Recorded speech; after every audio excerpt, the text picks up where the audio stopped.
우리가 수요일마다 계속해서 이스라엘 왕들을 살펴보고 있습니다. 솔로몬 이후에 이제 르호보암 왕 때에 이스라엘이 남북으로 나누어지고 우리는 남유다를 중점으로 살펴보고 있죠. 북이스라엘은 솔로몬의 신하 르호보암부터 시작해서 왕이 쭉 이어집니다. 북이스라엘 왕 가운데 우리가 특별히 알아야 될 사람은 저 아합이라는 사람, 이 왕. 이스라엘의 모든 왕들 가운데 가장 악했던 왕 아합. 이 사람 알면 되고요. 우리는 지금 반대쪽에 르호보암의 아들 아비야, 아사, 지난주에 여호사밧 왕까지 살펴보고 이제 오늘은 여호사밧의 아들 여호람이 왕이 되는 과정, 그리고 그 여호람이 어떤 왕이었는지에 대해서 잠시 살펴보도록 하겠습니다. 이 여호람, 이 왕의 일생을 한마디로 표현하자면 호부견자라고 할 수 있습니다. 여러분, 호부견자 한번 띄워주시죠. 이거 안 했구나. 네. 여러분, 주보에 보면 제가 한자로 호부견자 그렇게 적어 놨어요. 무슨 뜻이냐면 문자적으로 호랑이 같은 아버지 밑에 개 같은 자식이 욕 같네. 개 같은 자녀가 태어났다라는 뜻입니다. 그러니까 아버지는 훌륭한데 그 훌륭한 아버지 밑에 뭔가 좀 망나니 같은 훌륭하지 못한 아들이 태어났다라는 거예요. 그래서 이제 그것을 일컬어서 이제 호부견자 이렇게 말합니다. 왜 여호사밧의 아들 여호람 왕을 이 호부견자 이렇게 평가할까요? 실제로 여러분, 이 지난주에 우리가 살펴봤던 이 여호사밧 왕은 어떤 왕이었습니까? 이스라엘 역사 가운데에 이 여호사밧 왕은 그래도 선한 왕에 꼽히는 왕입니다. 이스라엘 왕들 가운데 어떤 왕이 선하냐 악하냐 그 구분하는 그 가리는 기준이 있습니다. 그게 뭔가 하면 첫 번째, 우상을 제거했느냐 안 했느냐. 우상을 제거했으면 선한 왕이에요. 반대로 우상을 세웠으면 악한 왕이겠죠. 두 번째로 하나님의 말씀 율법을 가르쳤냐 설파했냐 그랬으면 선한 왕이고 율법을 지키지도 않았어요. 그러면 이 왕은 악한 왕입니다. 세 번째로 이스라엘은 여러 절기가 있지 않습니까? 유월절, 칠칠절, 오순절, 나름 이런 온갖 절기들이 있는데 이런 절기들을 잘 지켰느냐? 그러면 그거는 선한 왕. 절기도 안 지켰어. 그러면 악한 왕. 이렇게 구분할 수 있어요. 이 세 가지를 얼마나 잘 지켰느냐에 따라서 선한 왕, 악한 왕 이렇게 구분하는 겁니다. 근데 우리가 지난주 살펴봤던 이 여호사밧 왕은 첫 번째 우상 제거했죠.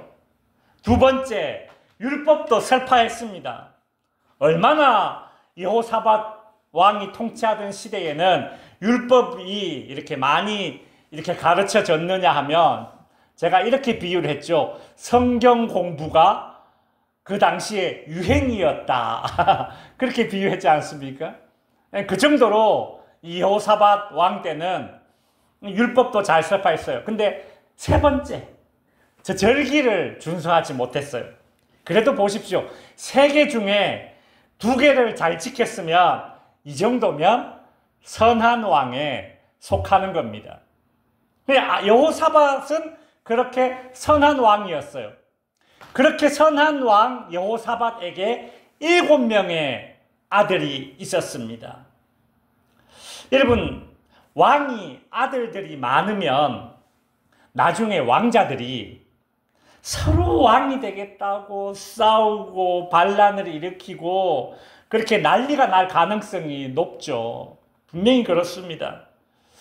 그래서 이 아버지 여호사밧 왕은 지혜로운 왕이었어요. 나름대로 전략을 세웠습니다. 어떻게 했느냐면 아버지 이 여호사밧 왕은 자기의 장남이었던 여호람에게 왕의 자리를 물려줍니다. 그리고 그의 동생 6명에게는 은금을 풍부하게 주고 보물도 주고 더 나아가서 살 수 있는 땅도 주고 성도 주었어요. 왜 그렇게 주었어요? 반란 일으키지 말고 뭐 왕 서로 하겠다고 싸우지 말고 형제간에 그렇게 좀 잘 지내라고 그렇게 7명의 아들들에게 유산을 넉넉하게 잘 물려주었습니다. 그 중에 장남에게는 이 여호람에게는 이제 왕의 자리를 물려주었죠. 여러분 근데 이거 아셔야 돼요. 이스라엘의 왕은 장남이라고 해서 자동적으로 되는 건 아닙니다. 다윗 한번 보세요. 다윗이 이스라엘의 왕이 되었지만 장남이었습니까? 막내였죠. 그죠? 솔로몬 한번 보세요. 솔로몬이 장남이었습니까? 아니에요. 근데 왕이 되었어요. 이 이스라엘의 왕은 장남이라고 되는 것이 아니라 어떤 사람이 왕이 되느냐? 하나님 보시기에 합당한 사람이 왕이 되는 거예요. 근데 이 여호사밧은 그냥 장남이 마음에 들었나 봐요. 그래서 장남에게 왕의 자리를 딱 물려주고서는 나머지 6명의 동생들에게는 은금 보화를 물려주고 땅도 주고 성도 주고 자, 이제 이 정도 되면 자기가 죽고 난 이후에 뭐 서로 왕이 되겠다고 싸우고 그럴 일 없을 줄 알았어요. 잘 될 줄 알았습니다. 근데 문제가 발생했습니다. 아버지 여호사밧 왕이 죽고 나서 왕의 자리를 물려받은 이 여호람이라는 이 아들이 장자가 아버지처럼 선한 그런 마음을 가지지 못했습니다. 그래서 왕이 되고 나서 어떤 일을 했느냐 하면 오늘 본문 2절 4절에 보시면 기가 막힌 일을 합니다. 여호사밧의 아들 여호람의 아우들 이름이 아사랴, 여히엘, 스가랴, 아사랴, 미가엘, 스바랴 다 유다왕 여호사밧의 아들들이라 여호사밧 왕의 아들들이 이렇게 7명 있었어요. 자, 그 다음 그의 아버지가 그들에게 은금과 보물과 유다 견고한 성읍들을 선물로 후히 주었고 여호람은 장자이므로 왕위를 주었더니 자, 이렇게 하면 잘 될 줄 알았어요. 해피엔딩인 줄 알았어요. 근데 4절에 보시면 여호람이 그의 아버지의 왕국을 다스리게 되어 세력을 얻은 후에 그의 모든 아우들과 이스라엘 방백들 중 몇 사람을 칼로 죽였더라. 장자 여호람이 왕이 되고 나서 힘을 얻고 나서 자기의 동생들 남동생 6명을 죽였답니다. 왜요? 이거 혹시 나중에 반란 일으켜서 자기 왕의 자리를 빼앗길까 봐. 그래서 다 죽였다라는 거예요. 이거 참 패륜이죠. 패륜. 그죠? 아버지는 형제간에 우애 좋게 지내라고 유산 물려주고 막 왕의 자리까지 물려줬는데 이 장자는 여호람은 왕의 자리를 얻고서도 동생들이 가지고 있는 그 보물들, 물려받은 유산들 그거 다 빼앗고 이 동생들이 혹시 자기의 왕의 자리를 빼앗을까 봐 그냥 다 죽이는 겁니다. 반대하는 신하들이 있겠죠. 반대하는 신하들이 있었을 거 아닙니까? 다 죽였어요. 방백들 중 몇 사람을 칼로 죽였다. 패륜을 저지른 겁니다. 아주 악한 왕의 길로 들어선 겁니다. 남유다의 역사상 이런 왕은 처음입니다. 이런 일은 남유다에서는 지금껏 없었어요.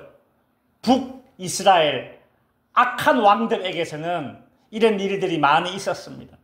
왕조가 막 뒤바뀌니까요. 근데 남유다에서는 이런 일이 없었어요. 근데 처음 이 악한 일을 저지른 사람이 누군가? 바로 오늘 우리가 살펴볼 이 여호람이라는 왕입니다.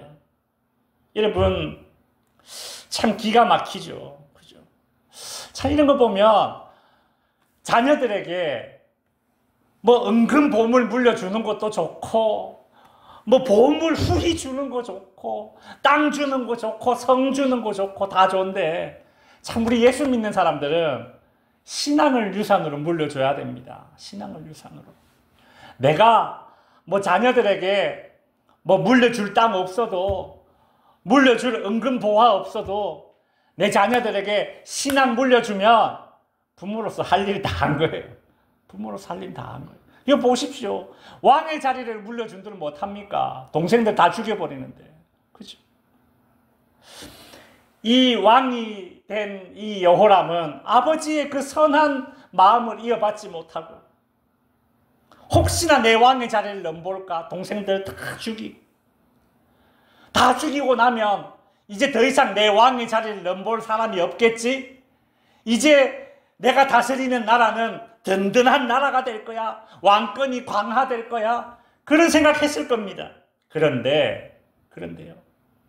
자기들 동생들까지 죽이면서 그렇게 왕의 자리를 튼튼하게 지키려고 했지만 그 이후에 이 여호람이 겨우 8년 동안 왕의 자리를 지키는데 그 8년 사이에 수많은 전쟁과 배반과 배신이 일어납니다.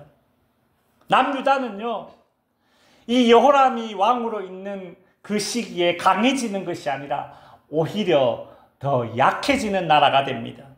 오늘 본문 10절에 보시면요, 이와 같이 에돔이 배반하여 유다의 지배하에서 벗어났더니 오늘까지 그리하였으며 그때에 림나도 배반하여 여호람의 지배하에서 벗어났으니 이는 그의 조상들의 하나님 여호와를 버렸음이더라. 여러분, 아버지였던 이 선한 왕 여호사밧이 다스릴 때는 남유다가 강성했습니다. 그 주변 나라들을 점령하고 다스렸어요. 그런데 이 악한 왕 여호람은, 그 아들은 왕의 자리를 물려받고 나서 친동생들까지 죽이며 왕권을 강화하려 했지만 오히려 힘이 약해져서 어떻게 되느냐? 주변 나라들이 에돔, 림나 이런 주변 나라들이 다 남유다를 배반하고 떠나버리는 겁니다. 그 이유가 성경은 무엇이라고 이야기합니까? 이는 여호람이 하나님 여호와를 버렸기 때문이다. 여러분, 칼로 얻은 힘은 결코 복이 되지 않습니다. 부정한 방법으로 얻게 된 부와 권력은 복이 되지 않습니다. 여러분, 바닷가에 가서 고운 모래를 이렇게 한 움큼 꽉 쥐어보십시오. 꽉 쥐면 어떻게 됩니까? 모래가 이쪽으로 쑥 다 빠져버려요. 싹 빠져버려요. 고운 모래 있잖아요. 꽉 쥐어보세요. 싹 다 빠져버리더라고요. 슬슬 다 새어나갑니다. 하나님 여호와를 버리고 하나님이 기뻐하지 않는 그런 힘으로 꽉 움켜쥐고 힘주며 설쳐봤자 결국 어떻게 돼요? 남는 게 하나도 없어요. 하나도 없어요. 에돔도 배반하고 림나도 배반하고 다 떠나버리는 겁니다. 여호람 왕이 이처럼 하나님을 떠나 악하게 얻은 힘으로 뭐 하나 되는 게 없거든요. 되는 게 없어요. 그러면 내가 잘못했구나. 우리 아버지처럼 해야 되는데 우리 아버지처럼 못했구나. 이렇게 깨우쳐야 하는데 이 여호람 왕은 그렇지 못합니다. 하나님 없이도 잘 될 줄 알았는데 근데 잘 안 되니까 그때부터는 어떻게 하느냐? 점점 더 악수를 두는 겁니다. 악수를 둬요. 이제 여호람 왕은 영적으로 타락해서 하나님을 대적하는 일에 앞장서게 됩니다.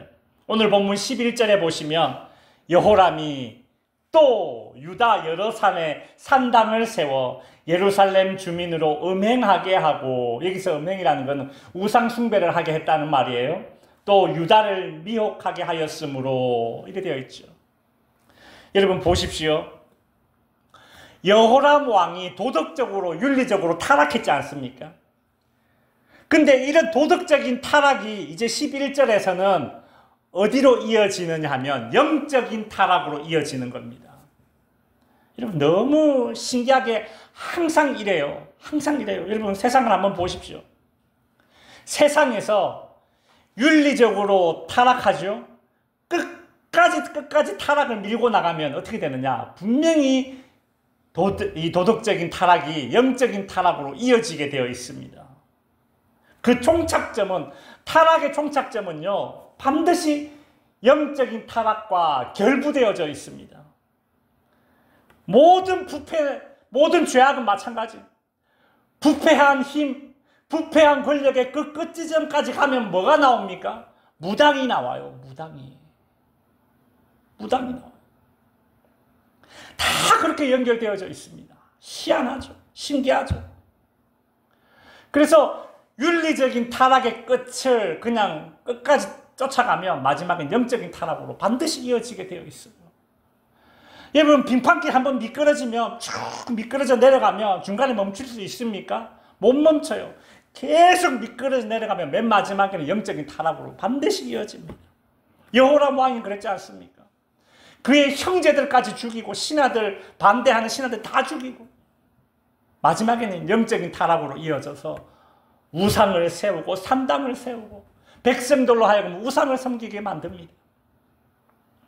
이처럼 여호람 왕이 너무 악하게 통치를 하니까 하다 안 되어서 이제 누가 등장을 하느냐. 오늘 본문에 보면 엘리야 선지자가 등장을 합니다. 여러분 이 엘리야 선지자는요, 아까 제가 말씀드렸던 악한 왕 끝판대장 누구예요? 아합 왕. 북이스라엘 악한 왕 아합 왕. 이 아합 왕과 맞짱 떴던 선지자가 엘리야예요. 그러니까 이 엘리야 선지자가 지금 여호람에게 나타났다라는 말은 이 여호람 왕도 보통 악한 왕이 아니란 뜻이죠. 그렇죠? 우리가 병원 가서 수술을 하면 뭐 이렇게 무통 주사라고 해서 이렇게 조그마한 거 이렇게 하나 달아주지 않습니까? 닌겔하고 같이 맞잖아요. 똑똑똑 떨어지면 이제 뭐 근데 수술하고 나서 첫날 밤에는 이 무통 주사 이거 맞아도 아파요. 그래서 밤에 막 간호사한테 너무 아프다고 그러면 간호사가 그 진통제 주사 이렇게 쭉 놔주잖아요. 그러면 이제 겨우 잠들잖아요. 그죠? 이게 그래요. 진통제도 등급이 있잖아요. 뭐 타이레놀 쭉 올라가서 이제 더 센 거 몰핀 그 쭉 올라가면 마지막에 요즘 이제 젊은 애들 마약으로 많이 쓰는 그 펜타닐 끝까지 가잖아요. 진통제도 이렇게 등급이 있듯이 이 엘리야 선지자가 등장했다 그러면 이 왕은 볼장 다 본 왕입니다. 아주 악한 왕이에요. 여러분 이 엘리야 선지자가 여호람 왕에게 나타나서 편지를 써서 예언을 합니다. 어떤 예언을 하느냐 하면 12절에 보시면 선지자 엘리야가 여호람에게 글을 보내어 이르되 네가 네 아비 여호사밧의 길로 행하지 아니하고 아버지 여호사밧 왕 선한 왕이었는데 선한 왕 아버지의 길로 행하지 아니하고 13절에 보시면 유다와 예루살렘 주민들이 행음하게 하기를 아합의 집이 행음하듯 하며 북이스라엘 악한 왕 있잖아요. 아합 왕. 거기에 지금 이게 견주어지고 있는 겁니다. 또 네 아비 집에서 너보다 착한 아우들을 죽였으며 14절 여호와가 내 백성과 내 자녀들과 내 아내들과 내 모든 재물을 큰 재앙으로 치시리라. 15절 또 너는 창자의 중병이 들고 그 병이 날로 중하여 창자가 빠져나오리라 하였더라. 여러분 엘리야 선지자의 이 예언은 불과 얼마 뒤에 실현이 됩니다. 블레셋이라는 나라가 쳐들어와서 이 여호람이 있는 왕궁까지 쳐들어와서 여호람의 아들들, 여호람의 아내들, 여호람이 가지고 있던 그 재물들, 그 동생들 죽이고 빼앗은 재물들 있잖아. 이런 거 싹 다 빼앗아 갑니다. 그 왕궁에는 하나도 남지 않고 막내 아들 한 명 겨우 딱 남겨놔요. 진짜 거지 깡통이 된 거죠. 거지 깡통이 된 거. 칼로 취한 부와 권력, 복이 되지 못한다는 것이 이것 아닙니까? 여호람 왕 자기 자신도 창자의 병이 들었대요. 창자의 병, 대장, 소장, 창자의 병이 들어서 2년 동안 죽도록 고생하다가 결국 이 창자가 몸 밖으로 빠져나오고 여호람 왕은 죽음을 맞이하게 됩니다. 너무 비참한 죽음이죠. 여러분, 이제 말씀을 마칩니다. 예수님께서는 칼을 쓰는 자, 칼로 망한다 말씀하셨어요. 오늘 본문의 여호람 왕이 딱 그 짝이지 않습니까?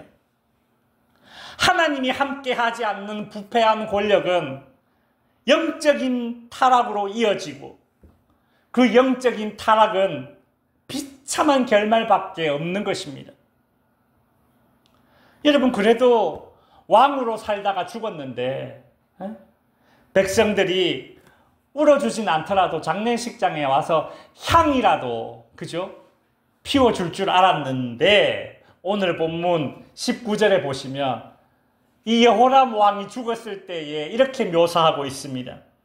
여러 날 후 2년 만에 그의 창자가 그의 병으로 말미암아 빠져나오매 그가 심한 병으로 죽으니 백성이 그들의 조상에게 분향하던 것 같이 그에게 분향하지 아니하였으며.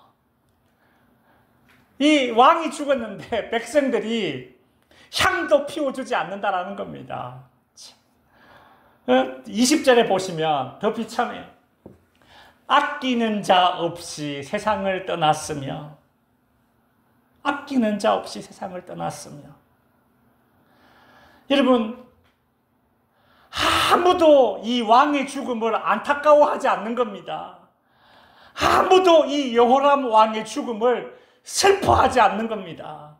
백성들이 말하길, 아유, 그놈 잘 죽었네, 속이 다 시원하다, 그랬다는 거 아닙니까? 왕이 죽었는데.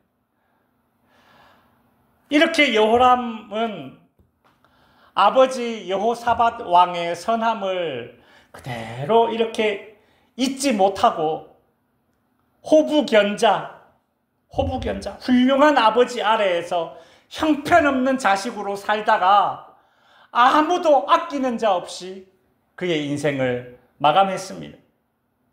동정받지 못하고 슬퍼해 주지 않는 죽음을 맞이했다라는 것이죠. 성도 여러분, 힘을 가진 사람들에 대한 평가는 살아있을 때에 내려지는 평가가 아니잖아요. 그죠? 아부하는 자들로 인해서 힘을 가진 자들에 대한 평가는 투명하지 않습니다. 공정하지 않아요. 그러면 한 사람의 인생에 대한 진정한 평가는 언제 내려집니까?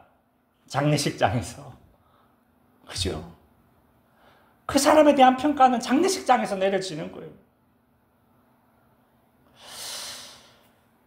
더 나아가서 이 여호람 왕의 윤리적인 부패가 영적인 부패로 그렇게 이어졌기 때문에 여러분, 우리는 예상할 수 있잖아요.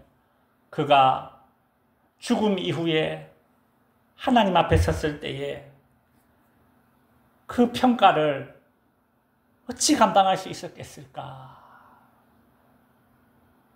성도 여러분, 우리는 오늘 여호람 왕의 인생을 살펴보면서 호부견자, 이렇게 훌륭한 아버지 밑에서 이렇게 엉터리 아들이 태어나 그런 삶을 살다 가는 모습을 보면서 오늘 우리는 신앙의 선배와 신앙의 부모에게 물려받은 내 믿음 먼저 잘 지키고 그 다음 이 믿음을 후대까지 잘 이어지게 해달라고 우리 기도해야 됩니다. 기도하고, 그래서 후대에 누가 우리 가문을 보고 이러기를 호부견자라고 평하지 않고 호자, 호랑이 같은 아버지 부모 밑에 호랑이 같은 자녀들이었다. 그렇게 그런 칭찬과 그런 평을 듣게 되기를 주님의 이름으로 축원드립니다. 기도하겠습니다.